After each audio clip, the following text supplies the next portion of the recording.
Nyi Roro Kidul. Mitos atau fakta. Dikutip dari buku berjudul Kumpulan Cerita Rakyat Nusantara Terpopuler yang ditulis oleh Lia Muralia dan Lim Imadudin, Nyi Roro Kidul adalah anak dari Prabu Siliwangi dari Kerajaan Pakuan Pajajaran. Ibunya adalah Permaisuri Kinasih, permaisuri yang paling disayangi oleh Prabu Siliwangi. Nyi Roro Kidul yang semula bernama Putri Kandita, memiliki paras cantik melebihi ibunya.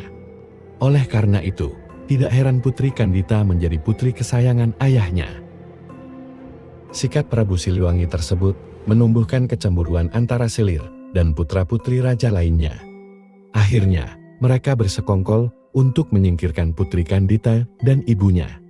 Singkat cerita, Putri Kandita dan ibunya terserang penyakit yang tidak dapat disembuhkan. Semula mereka dikucilkan, lalu diusir dari istana atas perintah Prabu Siliwangi karena desakan Selir dan putra-putrinya.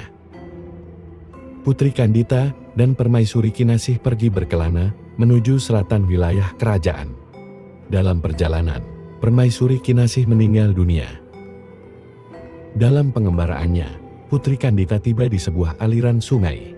Tanpa ragu, ia menikmati air sungai sepuas hatinya.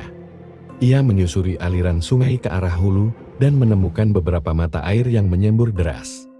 Lantas, ia berendam.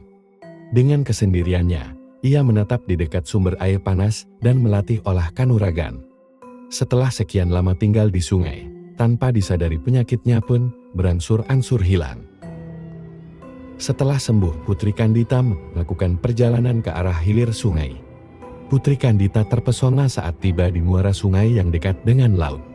Setelah itu, Putri Kandita memutuskan untuk bermukim di wilayah tepi laut sebelah selatan wilayah Pakuan Pajajaran. Selama menetap di sana, Putri Kandita dikenal luas hingga ke berbagai kerajaan di Pulau Jawa sebagai seorang wanita yang cantik.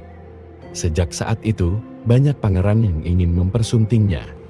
Menghadapi para pelamar, ia mengajukan syarat, yaitu para pelamar harus mengalahkan kesaktiannya, termasuk bertempur dengan gelombang laut di pantai selatan Pulau Jawa. Apabila para pelamar kalah, maka mereka harus tunduk menjadi pengiringnya. Pertempuran tersebut sering dilakukan di kawasan sebuah teluk yang ada di pantai selatan. Putri Kandita bisa menguasai gelombang laut selatan, sehingga mendapat gelar Ratu Nyi Roro Kidul, yang artinya Ratu Penguasa Pantai Selatan.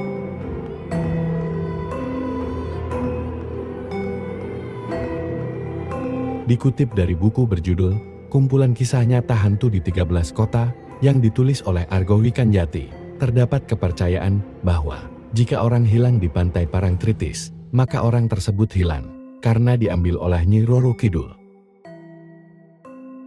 Nyi Roro Kidul sering dikaitkan dengan larangan menggunakan baju berwarna hijau di pantai selatan. Dikutip dari buku yang berjudul Narasi Mitos dan Legenda Indonesia dalam Ekspresi Batik Tamariun, karya Nuning Yanti Damayanti, memakai baju hijau dapat membuat pemakainya tertimpa kesialan, karena warna hijau adalah warna kesukaan Nyi Roro Kidul. Oleh karena itu, tidak ada yang boleh menggunakan warna tersebut di sepanjang pantai selatan Jawa. Secara logika, alasan tersebut muncul karena air laut pada daerah pantai selatan memiliki warna yang cenderung kehijauan. Sehingga, apabila korban tenggelam menggunakan pakaian hijau, maka akan sulit ditemukan.